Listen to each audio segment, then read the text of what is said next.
El gran problema de las elecciones alemanas es que no cambie nada.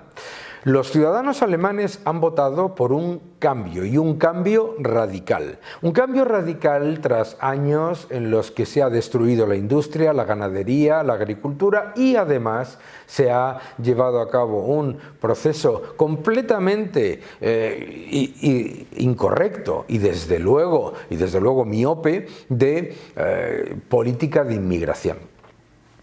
El avance de Alternativa por Alemania no es una amenaza, es una señal. Y es una señal de alarma importante. Es una señal de alarma importante porque las élites de Alemania se han equivocado siempre. Esto es clave. Es decir, en Alemania, lo que llamamos la élite moderada del Partido Conservador y el Partido Socialdemócrata han llevado a cabo políticas que lo que han hecho ha sido convertir a lo que era un gigante industrial y una economía productiva, fuerte, exportadora y con un enorme nivel de capital humano y de innovación en un desastre. Eso no se puede conseguir fácilmente. Las élites alemanas y lo que es el statu quo en la política, lo que han hecho ha sido permitir que la política industrial, la política energética, la política ganadera y agrícola las dicte el activismo de ultraizquierda. Y es curioso porque se nos habla constantemente de la amenaza de la ultraderecha con Alternativa por Alemania y sin embargo no se nos habla de la evidencia de la injerencia y del control por parte de activistas de ultraizquierda en la política alemana. Esto no se ha hecho por casualidad, sino por diseño. Los políticos alemanes dieron por hecho que la industria alemana y el empresariado alemán iban a aceptar e iban a absorber todas las trabas que se le imponían, trabas fiscales, trabas regulatorias, trabas normativas. La imposición de unas políticas es usando la excusa de la Agenda 2030, unas políticas usando la excusa de la Ley de Conservación de la Naturaleza y, por supuesto, la equivocadísima política energética. Todas esas políticas lo que han llevado es a una Alemania que está en estancamiento profundo. El avance de Alternativa por Alemania, por lo tanto, no es una amenaza, es una señal de alarma, es una señal de que los ciudadanos alemanes están hartos. Y sin embargo, la respuesta aparente de las élites alemanas parece ser que se tienen que fastidiar. Parece ser que no van a escuchar a todos esos alemanes que están diciendo ya basta de aceptar las políticas inflacionistas que vienen de la Comisión Europea y del Banco Central Europeo, ya basta con las políticas destructivas de la industria, de la competitividad y del empresariado. Ya basta con las políticas que han llevado a que la ganadería y la agricultura alemana estén destrozadas. Ya basta porque además la inmigración se ha convertido en un enorme problema social, que ya no es ninguna casualidad.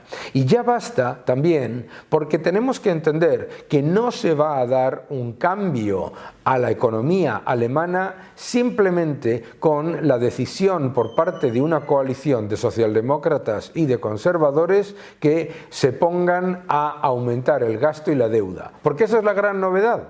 La gran novedad que nos quieren vender como esperanza para Alemania es que Alemania va a implementar las políticas de gasto, de deuda y de déficit de Francia. El resultado, como os podéis imaginar, no va a ser espectacular, porque Alemania no debería copiar la política de altos impuestos, alto gasto público, alta deuda y alto déficit de Francia, porque demuestra que dejan estancamiento, empobrecimiento y descontento social. El problema de Alemania no es el avance de eso que llaman la ultraderecha. El problema de Alemania es la evidencia de que la ultraizquierda controla la política energética e industrial. Y el problema de Alemania es que la ultraburocracia se quiere perpetuar sin escuchar lo que están pidiendo a gritos los ciudadanos de Alemania. que no te engañen. En España la economía nos dicen que va como una moto y como un cohete, pero bueno, los que seguís este programa sabéis que ni moto ni cohete, y que además el símil no es muy bueno porque los cohetes siempre terminan en el suelo. Pero para hablar de la alternativa real y la alternativa para la economía española y qué se puede hacer que no sea lo que nos repiten todos los días, nadie mejor que hablar con Juan Bravo, el responsable de economía del Partido Popular. ¿Cómo estás, Juan? Hola, ¿qué tal? Muy buenas, encantado de estar contigo, Daniel. Bueno, qué gusto que estés aquí, ya sabes que estás en tu casa. Vamos a hablar de qué es lo que realmente tenemos que hacer para que la economía española recupere productividad, recupere empleo de verdad, de calidad, y el tejido empresarial. ¿Cuáles son, digamos, las líneas maestras de lo que tú consideras que debe ser la política económica en los próximos años? Bueno, nosotros, del análisis, de escuchar, de leer a gente diferente, creo que tenemos claro que habría 6 puntos, ¿no? Sí. El primero, el de la fiscalidad. Este infierno fiscal, por mucho que a la ministra le moleste, hay que cortarlo de manera importante y radical. En segundo lugar, no podemos acompañar una reducción de impuestos si no va acompañado de una reducción del gasto político superfluo, que llevamos mucho tiempo diciendo, que la gente no quiere escuchar, pero que parece que ya en el mundo, ya no solamente en España, todo el mundo entiende que hay que replantearse en qué gastamos el dinero. Nadie duda en sanidad, educación, claro, pero creo que hay muchas partidas que evidentemente sobran. En tercer lugar, una simplificación de trabas administrativas, de la burocracia, de replantearnos cómo podemos, porque eso también es productividad, son costes, claro, el exceso, y esa agilización y proyectos e inversiones. El cuarto lugar, los Next Generation. O sea, vamos conociendo datos y vemos que la ejecución es una oportunidad perdida. Esta semana mismo el propio Rafael Domenech hacía un artículo muy bueno en el que hacía referencia a la oportunidad perdida, todas las previsiones, todas las esperanzas que se marcaron. En quinto lugar, la productividad. Como bien decías, tenemos que plantear qué pasa con la industria, claro, qué pasa con la energía, qué pasa con las infraestructuras, qué pasa con la formación, con la educación, porque tenemos un grave problema de productividad que nos lleva a que tengamos unos ratios muy bajos, y eso nos afecta. Y en sexto lugar, el empleo. Y aquí, si me permites, tenemos 3,3 millones de desempleados, 1 millón de puestos de trabajo que no se cubren, ¿y nadie le preocupa eso? Claro. Nos cuesta casi 30.000 millones todo el concepto de las prestaciones por desempleo, de las políticas activas de empleo, y todo lo enfocamos en las pensiones. De verdad, dejen a las pensiones tranquilas, vayamos a trabajar eso. El último estudio, que empieza a aproximarse ya de resumen, del año 2029, habla de 2024, perdón, habla de 29.000 millones lo que nos cuesta las ausencias en el trabajo, el absentismo. Incluso hay un documento de Foment del Treball que lo eleva hasta 37.000. Es decir, son cantidades muy importantes. Y luego, oye, a nosotros nos preocupa, sinceramente, Daniel, que se hable de un cohete, como ya nos hablaba Zapatero de la Champions, y 2 millones de personas dependan del ingreso mínimo vital, 2,4 millones de personas dependan del salario mínimo interprofesional, y 3,3 millones de personas estén desempleadas. Es decir, 7,7 millones de personas, más los pensionistas, digamos, que reciben pero no pueden aportar ahora mismo en el sistema productivo. Oiga, eso es una economía. Yo creo que cualquier persona que llevase la economía de este país y ese fuera su saldo estaría profundamente avergonzado, ¿no? Decir, oye, ¿qué economía hemos creado? Claro. Es que además a mí me parece que es muy importante poner esos 6 puntos juntos, porque claro, te dicen la economía va como un cohete. Hombre, pues si de verdad les preocupase el aspecto social, estarían profundamente preocupados de que en 21 millones de afiliaciones haya 900.000 pluriempleos, de que en el número de personas, como tú has dicho muy bien, apuntadas al desempleo son 3,3 millones, no son los 2,5, que haya tanto desempleo, porque claro, al final estamos hablando de personas, ¿no?, que los salarios reales estén estancados porque la productividad no crece. Ahora, cuando hablamos de esas medidas, esos seis grandes pilares, mucha gente le cuesta aterrizarlos. Y dice, vale, reducir el gasto superfluo. Bueno, este gobierno ha aumentado el gasto en más de 100.000 y pico millones, ¿no? ¿El reducir el gasto superfluo es fácil de hacer? Hombre, es un compromiso de gobierno, sin duda. Es decir, todo eso que se habla del presupuesto base cero, pues habría que afrontarlo de verdad. Es decir, ¿tiene sentido tener o invertir o gastar 2.300 millones para invadir una empresa? Claro. Pero partimos más aún. Claro. Se dijo que eran 2.000 y ha costado 2.300. ¿Qué pasaría en una empresa si el CEO se equivoca en 300 millones de euros? ¿Cuánto cuesta tener 22 ministerios, Daniel? ¿Cuánto cuesta poner al frente, de, por ejemplo, de Correos una persona cuyo principal mérito es ser amigo del presidente y entonces pierde 1.000 millones de euros? ¿Cuántas duplicidades, triplicidades, es decir, cuántas competencias están en el Estado, en la comunidad autónoma, en las diputaciones, en los ayuntamientos o en las mancomunidades de municipios para hacer lo mismo? ¿No sería más lógico focalizar todo el esfuerzo en la administración que decidamos? Claro. Pero no que haya más cargos, directores, subdirectores, funcionarios, en lugar de centrarnos en el esfuerzo. Yo creo que ahí hay tantas cantidades de dinero, y hablamos de asesores, hablamos del FACO, claro, que puede ser, pero oye, empiezas a sumar, claro, y te das cuenta que hay muchísimo dinero, y cuando alguien asume ese reto, sí, de decir, oye, vamos a analizar nuestro gasto, te das cuenta que reduce incluso por encima de lo que inicialmente estaba previsto, y que sin embargo, cuando haces eso, pones más dinero en lo que a la gente le importa, la sanidad, la educación y las políticas sociales, o más dinero en lo que es productivo, ¿no? Porque en este país llevamos sin infraestructura, sin invertir en infraestructuras. Es que esa es la otra, claro. Es el futuro. Y tú hablabas una cosa muy importante, Daniel, que yo creo que debe ser el objetivo, ¿vale? Ellos hablan de que esto va como un cohete, pero tú bien has explicado algunos datos, pero, oye, ¿qué pasaría en este país si en vez de ganar 32.000 euros de media, que es el sueldo, se ganasen 41? Claro. Que tampoco es nada del otro mundo. Eso es. O sea, que fuera el objetivo. Nosotros decimos que para el presidente Feijóo el objetivo es que en el año 2000, cuando él acabase sus 2 legislaturas, la gente ganase 50.000 euros por persona. Claro. Que una familia le entrasen 100.000 euros al año, para que pueda decidir qué piso se compra, para que pueda tener vacaciones, para que pueda decidir comprarse un coche. Pero pongamos hoy que en vez de en 32.000, gracias a esa productividad, esa mejora que todo el mundo dice podemos tener, que la gente pudiese ganar 41.000 euros. Sin subirle los impuestos, incluso bajándolos, claro, podríamos recaudar 60.000 millones más. Claro, es que sin esa es la subirle cosa. los impuestos, incluso bajándoselos. Claro. Pero porque la gente ganaría. Claro. Ese es el objetivo al que tenemos que aspirar. El objetivo del Estado, del gobierno, debe ser hacer una sociedad en que seamos productivos y la gente gane más. Cuando hablamos del ámbito tecnológico, la gente gana más de 32.000 euros. Cuando hablamos del sector de la industria, la gente gana más de 32.000 euros. Es decir, hay muchos sectores, pues focalicémoslos, y eso además nos permitirá que esos sectores que tienen menos productividad o menos capacidad de pagar sueldos altos, podremos tirar de ellos hacia arriba. Claro. Será posible. Una persona que en España gana 15.000 euros, Daniel, aproximadamente paga 4.500 euros entre cotizaciones sociales e impuestos. El que gana 30, el doble, sin subirle los impuestos, paga más de 14.000. O sea, claro, ganando el doble, aporta el triple. Aporta el triple. ¿Qué tenemos que hacer? ¿Una sociedad de gente que gane 15.000, ese amigo, o una sociedad que gane 30.000? Claro, es que efectivamente, claro, lo que tú estás comentando es, y lo que quieres es tener una sociedad más productiva y que además se financie de manera adecuada los servicios sociales. Lo que tienes que tener son empresas más grandes y personas que ganen más. No podemos ser un país en el que la renta mediana sea inferior a la renta más baja del estado más pobre de todo Estados Unidos.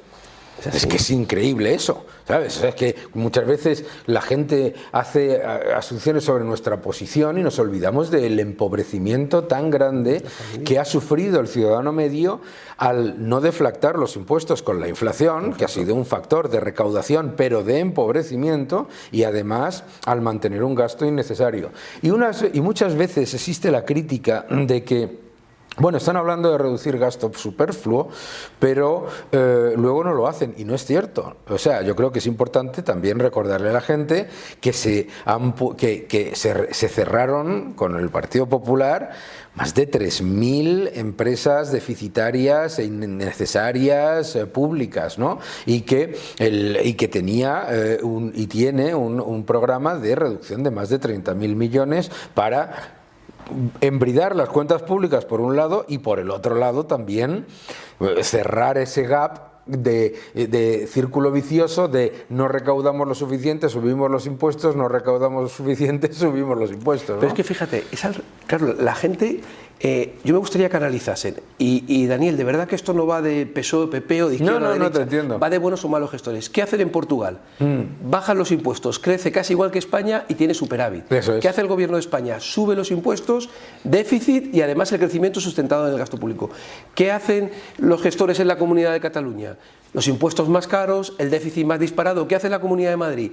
Cuadra los impuestos, baja lo que puede y además cuadra el presupuesto. Entonces al final resulta que es que los que defendemos bajar los impuestos, lo primero que hacemos es mirar el gasto. Claro. Miramos el gasto, vemos lo necesario para las principales partidas. Si hablamos de una comunidad autónoma, sanidad, educación y políticas sociales.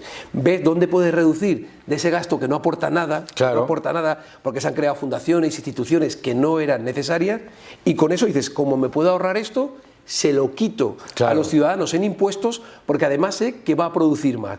Si nosotros hacemos una apuesta, falta inversión privada. Si nosotros en el impuesto de sociedades hacemos una apuesta y le decimos que al que reinvierta no le vamos a cobrar impuesto de sociedades, alguien podría decir, bueno, si reinvierte 1 millón de euros, pierdes 300.000 euros del impuesto de sociedades. Sí, vale. Ahora vamos a ver esa inversión lo que va a suponer. Claro. Va a pagar IVA, Claro. va a pagar impuestos de sociedades, Claro. va a pagar renta, puede pagar impuestos especiales. Entonces lo que estamos haciendo es cambiar el impuesto de sociedades por otros impuestos. Y es 1 millón de más al PIB. Al PIB, Claro. a la actividad, a la generación de empleo. Claro. Entonces, que de verdad es que parece que cuando dices bajar es como un capricho de... No. Claro. Es bajar para recaudar más. Claro. Es bajar para generar más empleo. Una persona que esté trabajando entre su cotización y la que paga el empresario paga un 36%. Si rebajamos el impuesto de sociedades un 30%, Claro. yo gano un 6%, suponiendo que esa persona que va a trabajar va a ganar lo mínimo, solamente con las cotizaciones sociales. Daniel, si a eso le sumamos su consumo, entonces cuando defendemos esto es porque defendemos un presupuesto equilibrado, no seguir endeudándonos, que son más de 450.000 millones desde que ha llegado Sánchez. Como tú decías el otro día en un artículo, la suma total más de 2 billones.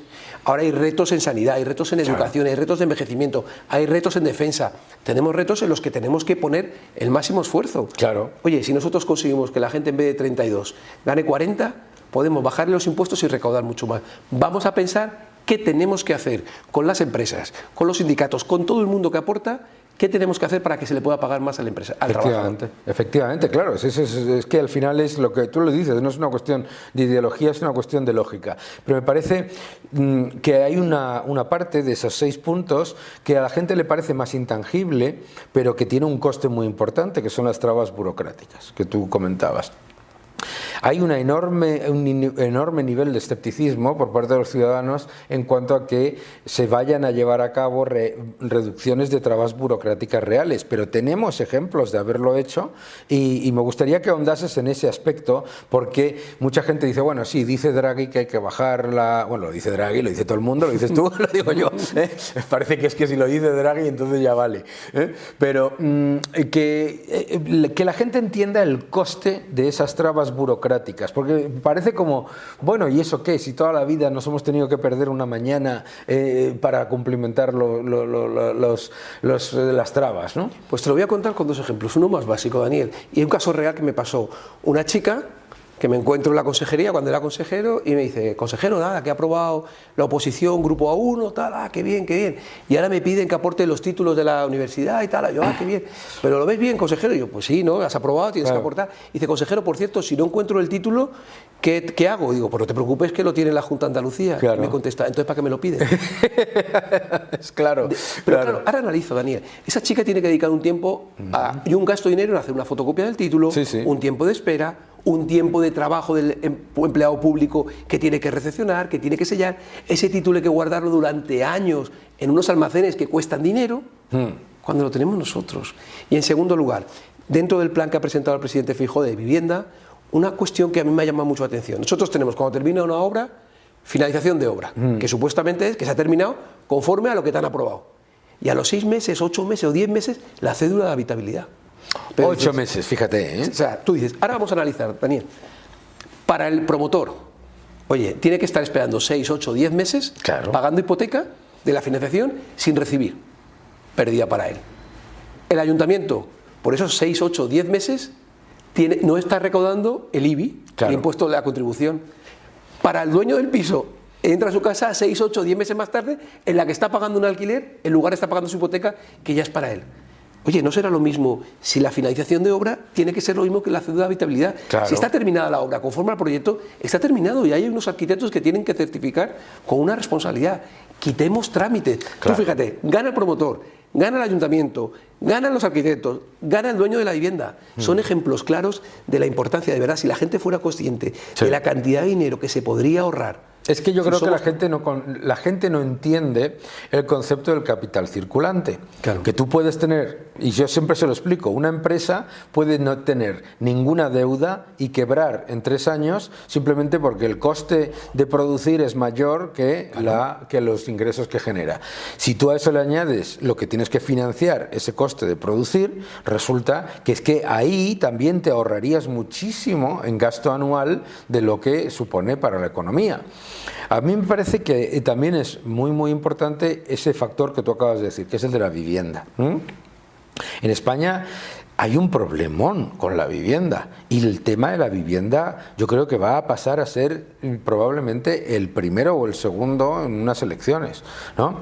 Claro, los gobiernos socialistas se presentan siempre diciendo, no, nosotros hemos hecho la ley de vivienda, por lo tanto nosotros, si no funciona la vivienda es porque no se aplica la ley de vivienda, que es una aberración. Es que me entra la risa, ¿no? Voy a hacer yo la ley de la felicidad, y entonces si no eres feliz es que no se aplica la ley. Tuya. Es que no se aplica la ley. Pero sí me interesa, digamos, el mensaje que le ofrecemos o que se le comenta a los ciudadanos con respecto a cuál debe ser la verdadera política de vivienda. Pues mira, yo creo que ahí lo primero es, la gente ha dejado de ser engañada por Sánchez. Sí, ha prometido 100, 20, 50.000, 280.000, 200.000. Lo que ha conseguido seguro es que en el CIS el principal problema de los españoles sea la vivienda. Sí. O sea, daba muchas alternativas, no ha cumplido ninguna, y lo que ha convertido es que sea el principal problema, ¿no?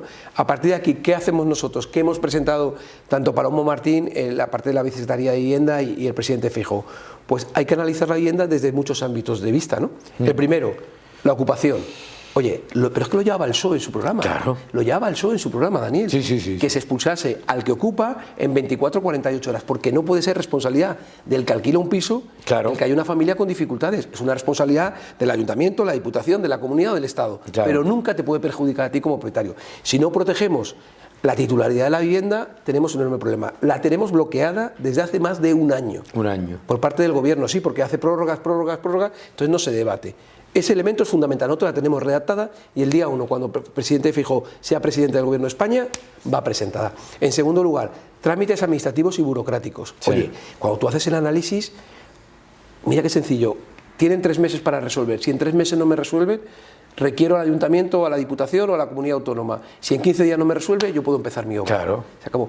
Disposición del todo el suelo disponible. Hay que ponerlo para que se pueda. Hay que utilizar el suelo dotacional. Hay que hacer vivienda de carácter público, pero también privado. O sea, no todo tiene que ser público. Tenemos que dar una respuesta a lo público, pero yo siempre cuento un ejemplo. Si hubiese una camiseta de Cristiano Ronaldo en el mundo, valdría lo que quisiese pedir. Claro. Si hay 1 millón de camisetas, pues baja el precio. Claro. Si nosotros tenemos un agujero de 600.000 viviendas, y cada año construimos 90.000, 100.000, debiendo construir entre 180 y 200.000, lo que estamos provocando es que cada día el precio sea más alto. Por eso hemos ofrecido también una rebaja de impuestos tanto en transmisiones como en IVA, como en la cascada que lleva la vivienda, hasta que seamos capaces de conseguir bajar el precio, pero porque construyamos vivienda en la que podríamos recuperar una normalidad. Entonces es ocupación, tramitación administrativa burocrática, disposición de los suelos con la máxima transparencia, fiscalidad para ayudar al principio e incluso algunas medidas concretas para los jóvenes que, por ejemplo, puedan estar ahorrando en esa vivienda para que tengan un concepto de la propiedad, que puedan ahorrar 2.000 euros y puedan deducir un 20% de eso para que, oye, el cómputo de 10, 15 años de ahorro, desde que empieza con ese concepto de, oye, a mí esto de no tendrás nada y serás feliz, no, seré feliz si hago lo que yo quiero, no lo que tú me dices. Si yo quiero vivir comprado, compraré una casa, si quiero vivir alquilado, alquilaré, si me quiero mover, me moveré, y si no, no, pero tú no me tienes que decir a mí lo que tengo que hacer. Yo tengo la libertad del individuo de elegir. Nosotros tenemos que ayudarle, ayudando al esfuerzo, no ayudando a cambio de nada, como hemos visto que hace este gobierno. Es que uno de los grandes éxitos incuestionables de España como país en general es haberse convertido en un país de propietarios. Eso ha sido uno de los grandes éxitos en cuanto a cohesión social y en cuanto a mejora de la renta, porque todo eso que se quejan de las herencias, el hecho de que una familia pobre se comprase un piso, se lo heredasen los hijos y fuese poco a poco, eso ha ido vertebrando una sociedad muchísimo más igualitaria en cuanto a riqueza que muchos otros países. Eso también es importante. Me parece que lo que comentabas también con respecto al gasto excepcional o innecesario es muy importante teniendo en cuenta el reto que tenemos de gastar en defensa. Correcto. ¿Vale? Entonces, no solamente tenemos que pensar cuáles son nuestros problemas en cuanto a gasto actuales, sino que tenemos que dejar sitio para invertir en defensa, que estamos muy lejos. A nosotros nos va a suponer prácticamente 50.000 millones las exigencias de la OTAN, ¿no? ¿Hay alguna digamos, alguna política o algún proyecto que, digamos, introduzca esa necesidad dentro de lo que consideráis que se puede reducir? Sí, mira, lo primero que tendríamos que hacer con defensa es analizar, ¿no? O sea, a mí me sorprende que Sánchez lo único que se preocupe es de quién lo va a pagar. Hombre, claro. Ya, pero esa es la demostración. No, si se puede disfrazar. Claro, eso es la demostración del poco interés. No, quiero que Europa haga un fondo. ¿Para qué? Para tú no hacer ningún esfuerzo. Eso ¿no? es. No, lo primero es en qué vamos a gastar. Eso es, ¿no? ¿En qué vamos a gastar? Oye, si Europa tiene 15 tanques diferentes y en Estados Unidos hay uno, pues nos tendremos que poner a reflexionar.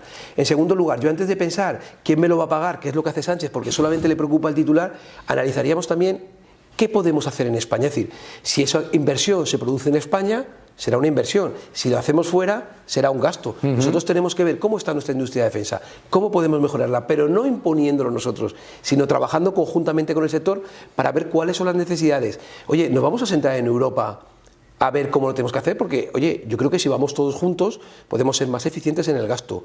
Hay cantidades que hablan de cientos de miles de millones de euros en eficiencia. No es necesario a lo mejor que todos tengamos de todo. Si nos creemos que somos una Europa unida, habrá cosas que podrá tener España y que si hace falta en Alemania lo podemos aportar nosotros, o al contrario, todo ese camino. Y como tú decías, y luego parte de ese ahorro del gasto, que hablamos de sanidad, educación y políticas sociales, también tiene que ir a nuestra defensa. Y nuestra defensa también es cuando hay una catástrofe, como hemos visto en Valencia. Eso es, claro, a veces claro. parece que aquí la gente quiere que esto es para atacar, para guerra. No. El mejor gasto en defensa es aquel que no sirve para nada. Claro. Es decir, que nunca lo tienes que utilizar. Eso es. Eso es que las cosas han ido bien. Eso es que hemos podido atender las necesidades de nuestra sociedad. Eso es que somos un país serio y respetable por el resto. Que cuando hay una necesidad la apoyamos para defender a aquellos territorios que sufren la violencia, que creo que lo conocemos. Tenemos un enorme debate con Ucrania. Oye, bienvenido sea que desde Europa se plantea que hay que tomar una decisión y hay que apostar para ayudar a Ucrania y para finalizar una guerra que genera muertos. Claro. Pero en la que respetemos la posición de cada uno, ¿no? Absolutamente, absolutamente. En el tema que comentabas también del gasto improductivo, mucha gente percibe que la manera en la que se podría empezar a entender es con una auditoría, ¿no? ¿Tú crees que hay que hacer una auditoría del gasto? Mira, nosotros, Daniel, lo hicimos en Andalucía. Cierto. Hicimos una auditoría. Cierto. Por doble vía, una auditoría interna por la propia intervención de la Junta de Andalucía, sí, para que no hubiese, y luego además contratamos con distintas consultoras una auditoría externa, para luego cruzar cada uno intentando. Al final las conclusiones son muy parecidas, pero te permite que nadie piense que lo haces por ideología, en el sentido de que yo quiero acabar con esta entidad. No. Eso significó un ahorro enorme, una mayor eficiencia, porque a veces dices, oye, es que supone mayor ahorro, que es importante, pero a lo mejor también es importante ver dónde podemos obtener más. Me explico, si nosotros en la administración tenemos puestos de funcionarios que ahora mismo no podría cubrir la tecnología, o que están duplicados, o que hacen trabajos que nadie ha reflexionado en pensar, oye, ¿y eso hoy hace falta? La tecnología me lo puede subir. Pues a lo mejor eso nos permitiría hablar de la sanidad, de esos médicos, de esos enfermeros, de esos personal que tiene que trabajar. Oye, alguien nos tiene que decir en esas auditorías, la colaboración público-privada, hasta dónde podemos llegar. Porque mira, si tú tienes un problema, nosotros en Andalucía teníamos 50.000 expedientes judicializados. Tú puedes decir, cuando llegamos, bueno, pues contrato más letrados. Entonces, cuando ya se arregla el problema, ¿qué haces con los letrados? Claro. ¿No es más lógico, bajo la dirección del cuerpo de letrados, que son los de la Junta de Andalucía que conocen, pedir ayuda, colaboración público-privada en momentos puntuales, desbloqueas y vuelves a tu situación normal? Pero eso está inventado. Pero si las grandes empresas, ¿qué hacen? Cuando tienen un problema, se apoyan en despachos, se apoyan en consultoras, se apoyan en tal, resuelven su problema y continúan con la estructura. La clave no es seguir dotando una administración de más personal, más funcionario en general. Y luego también a mí hay una cosa en todo esto que de la reducción de las trabas, de la reducción de todo este normativismo, que también, en mi opinión, mejoraría la calidad del trabajo de los propios funcionarios, que deben estar hartos de hacer cosas que se pueden hacer, que las hace Perplexity en 20 segundos, ¿no? Mira, Rocío Blanco en Andalucía, cuando el COVID... teníamos una ayuda que era ser autónomo está dado de alta en la Seguridad Social, en Hacienda, y está al corriente con la Seguridad Social y con Hacienda. Eso antes lo hacía una persona, muchas personas, cruzando datos, luego tenía que ir a una hoja Excel, cruzaba datos, y se dijo, se acabó. Se acabó. Automatizado. Claro. Y esa automatización, esa robotización del procedimiento, del proceso, trabajaba por la mañana, por la tarde, por la noche, los sábados y los domingos. Claro. Y solamente el funcionario aportaba valor en aquello que se había quedado bloqueado y había que analizarlo pormenorizadamente. Se ahorraron algún millón de euros en la gestión, se ahorró en que los funcionarios aportaban un valor añadido importante, no para hacer un trabajo que puede hacer una máquina, y se ahorró tiempos. Lo que antes se pagaba en 14 meses, se pagó en 42 días, Daniel. ¿Cuánto vale eso? Bueno, vamos, estamos hablando de miles y miles de millones. Son miles y miles de millones que podríamos ahorrar. Es como los impuestos, si son tan complicados, Daniel. ¿Cuánto tiempo? Si a veces, mira, yo con el tema del I+D+I y todos los problemas que se le generan con la investigación, desarrollo e innovación, hay empresas que te dicen, mira, si hace falta, bájame el incentivo. Claro. Pero déjame fácil. Déjamelo fácil, claro. Vamos a terminar con una pregunta fácil. Venga. ¿Qué hacemos con los autónomos? Porque los autónomos, el agujero que se les ha llevado con esta administración ha sido brutal. ¿Y hay un plan para autónomos? Mira, nosotros con los autónomos, Daniel, tenemos varias vías.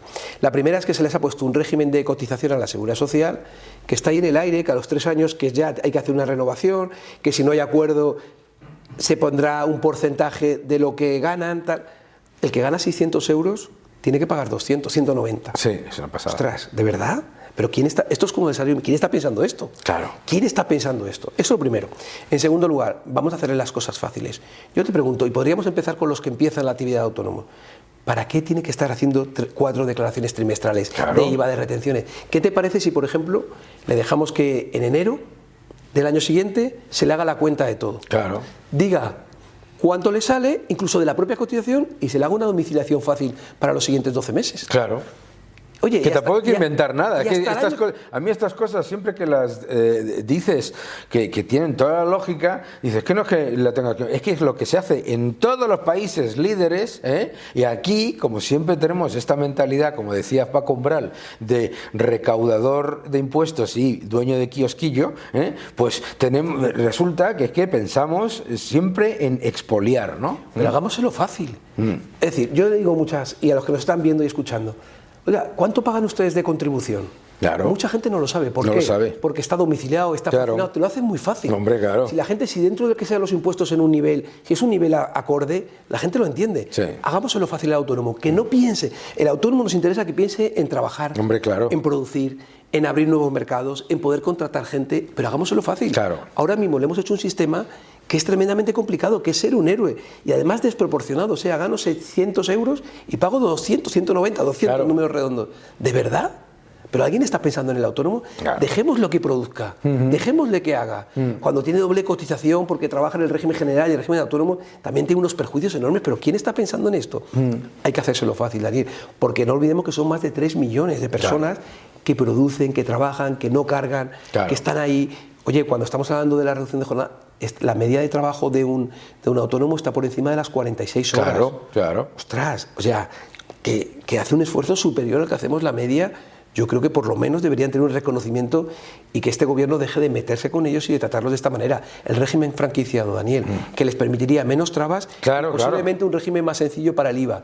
Somos prácticamente el único país avanzado de la Unión Europea. Que yo sepa, el único, sí. El único que no lo tiene implantado cuando hay una directiva que lo impone. El gobierno no lo ha hecho. Ya. Pero si eso es para facilitar que un autónomo que se dedica a un abogado, uno que tiene un kiosco, el que sea, que lo que tiene que dedicarse es a mejorar su negocio, no a pensar en Hacienda, no a pensar en impuestos, no a pensar en cotizaciones sociales. Claro. Hay que hacérselo muy fácil, si va a pagar, si claro, no tiene otro remedio, pero por lo menos que sienta que tú piensas en él, que pensamos primero en pequeño para luego pensar en grande. Efectivamente. Bueno, vamos, es que estamos hablando de cosas que son tan lógicas que es que lo que parece increíble es que tengamos que hablar durante casi 20 y tantos minutos de cosas que deberían ser lo normal. Espero que se puedan implementar muy pronto en España. Muchísimas gracias, Juan. Muchísimas gracias por a ti, Daniel, como siempre. Ya sabes que estás en tu casa. Así me siento. Y nosotros nos vemos dentro de un momento. Muy buenas, Daniel. Hoy para Money and Markets, como siempre, habitualmente te traigo 2 temas que creo que son siempre de última actualidad.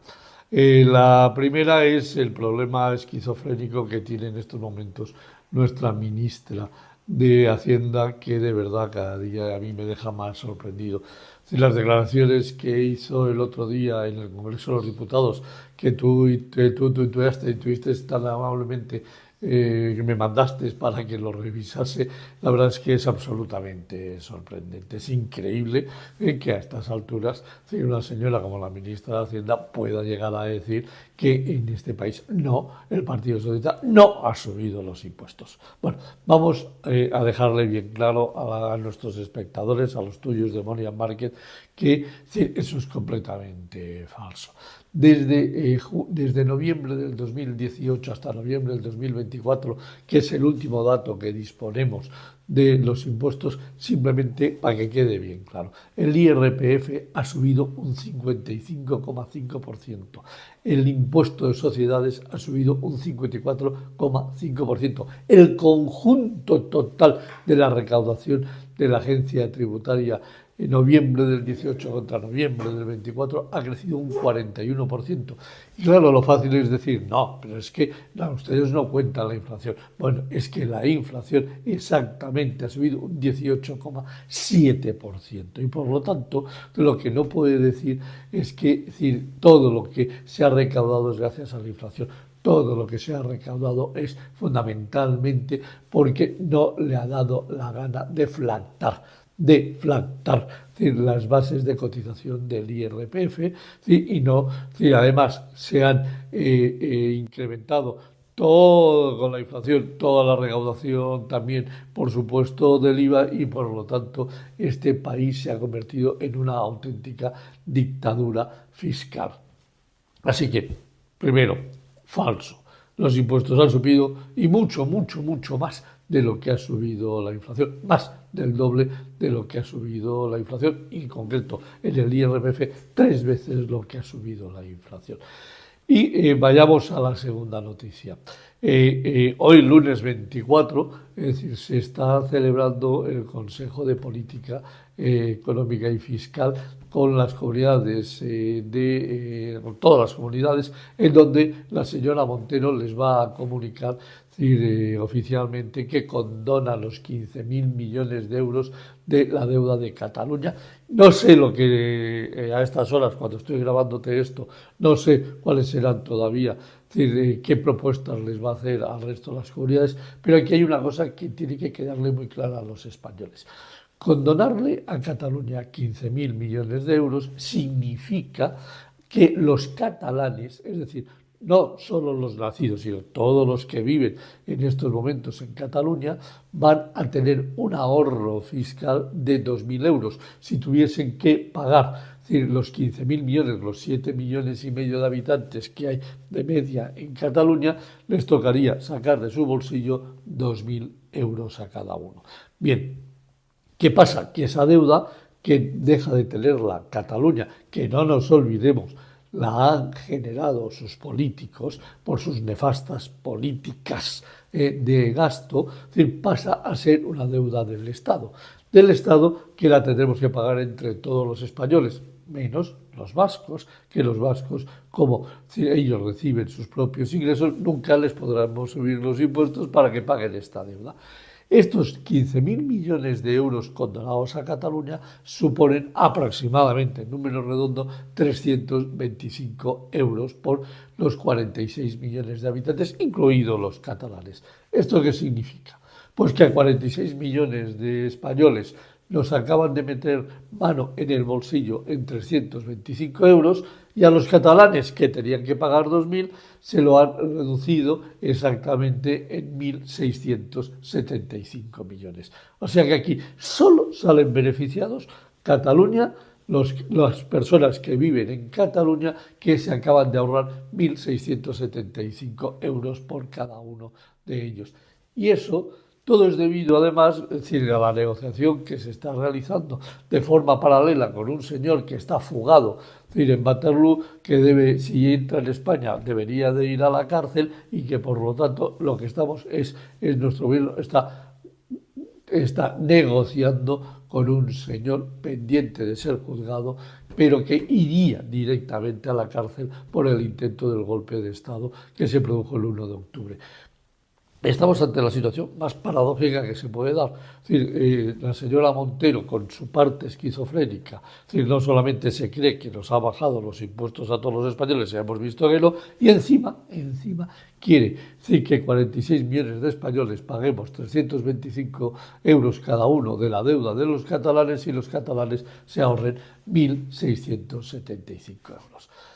Y esto es lo que hay, es decir, tenemos un gobierno que está completamente dependiente de un fugado en Waterloo, que además todas las medidas que toma van casi todas en contra del 90% de los habitantes de este país. Así que hasta aquí lo que te quería contar. Espero que para todos los espectadores de Money and Markets sea algo completamente novedoso e interesante. Ya sabían que estábamos pagando mucho más impuestos. Lo que no sabían es la implicación que tenía realmente en estos momentos en nuestro país el hecho de condonar deuda a Cataluña. Y que además que los impuestos han crecido, sobre todo el IRPF, un 55,5% desde que está María Jesús Montero al frente del Ministerio de Hacienda. El problema de Europa y el problema de Alemania no es de falta de gasto y de falta de intervención del sector público, sino de exceso. Si miramos los gráficos de la semana, lo vamos a entender. Primer problema, la inflación. En este primer gráfico lo que podéis ver es que el aumento de la masa monetaria en la eurozona ya es prácticamente el doble de lo que crece la economía en general. Esto es muy preocupante porque cuando el aumento de la masa monetaria es mayor que el del Producto Interior Bruto real, entonces lo que termina ocurriendo es que la inflación es persistente. Si además ahora Alemania decide aumentar el gasto público, aumentar el déficit y aumentar la deuda, eso significa todavía más presión sobre la masa monetaria y por lo tanto sobre los riesgos de inflación persistente. Si vamos al siguiente gráfico, lo que podemos ver es ese avance de la masa monetaria en la eurozona. Muy preocupante porque además lo que nos está demostrando es que la inmensa mayoría de esa masa monetaria se está yendo a gasto corriente y a gasto improductivo público. En el siguiente gráfico lo que podemos ver es la destructiva política que ha sufrido Alemania con respecto a la industria.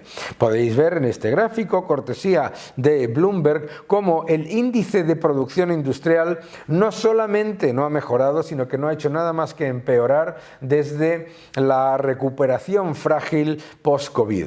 Y eso significa menor productividad, menor competitividad, menores salarios reales y menor crecimiento económico. Y no tiene nada que ver con que el Estado gaste más, sino todo lo contrario.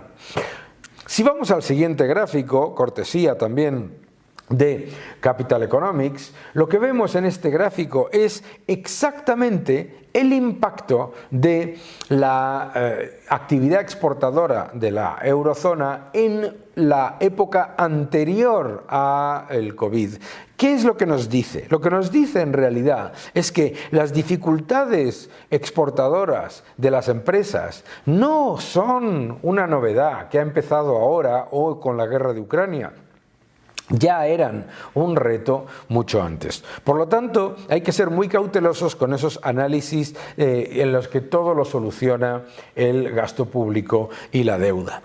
En el siguiente gráfico lo que podemos ver también es ese debilitamiento de los índices de gestores de compras de la eurozona y de la Unión Europea. La eurozona, claramente, el sector manufacturero en contracción, y ya son más de 40 meses en contracción. Muy preocupante. Por lo tanto, no caigamos en el error de pensar en la eurozona como algo que se soluciona con gasto público.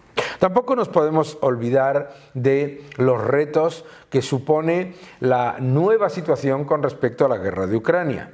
Por un lado, en este gráfico, en esta noticia que podéis ver, cortesía de Bloomberg, la Unión Europea se está planteando confiscar los 200.000 millones de dólares que se habían congelado de activos del Banco Central ruso.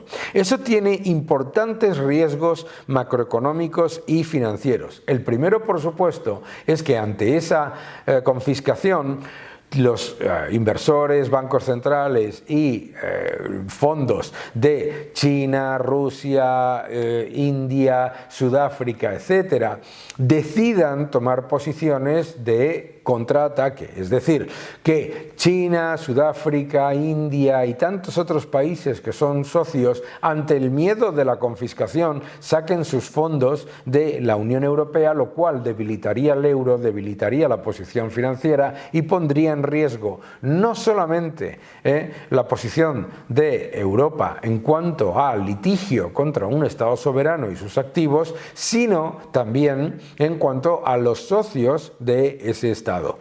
No nos podemos olvidar, en el siguiente gráfico, noticia de Bloomberg, que Ucrania rechaza la propuesta de Estados Unidos de entregar parte de sus activos de minería a cambio del apoyo por la guerra. Bien, pues eso claramente puede ser un factor de desestabilización significativo. Mucha gente habla de la posición de Estados Unidos como una posición egoísta que busca tomar el control de esos activos de minería. No podemos olvidar, que esa es la misma posición que tienen Alemania, Francia o China en la guerra. Ojo con las visiones maniqueas. En el próximo gráfico, lo que podemos ver, los datos de Estados Unidos, es otro factor a tener en cuenta. Las expectativas de inflación están subiendo muy significativamente y se tiene que llevar a cabo una reducción del gasto público urgente para que esto se ponga bajo control. Y en el último gráfico podéis ver además cómo eso está afectando a la confianza del consumidor. Mayores expectativas de inflación y mayor caída en las expectativas de los consumidores. Por lo tanto, en Estados Unidos, grave riesgo de ese empeoramiento económico con una inflación persistente que viene del enorme gasto público de los últimos años y la monetización del mismo. ¿Seguid defendiendo la libertad?